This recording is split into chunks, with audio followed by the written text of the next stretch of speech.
I'll be reading today is The Summer-Filled Scent with Peaches and Grape. When I first met my friend, she was strange, outgoing and strong, pretty and tall. Every lunch break, she would share her tiny little grapes here and there. I never understood them, but I took them anyways. The little purple grapes was our way of saying hey.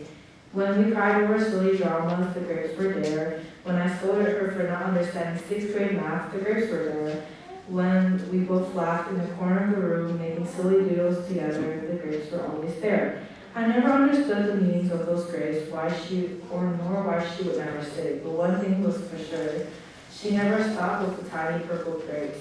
It was strange at first, but I gave back the little peaches on her plate. She looked at me confused and asked, "Ren, what are these for?" I just smiled and waved.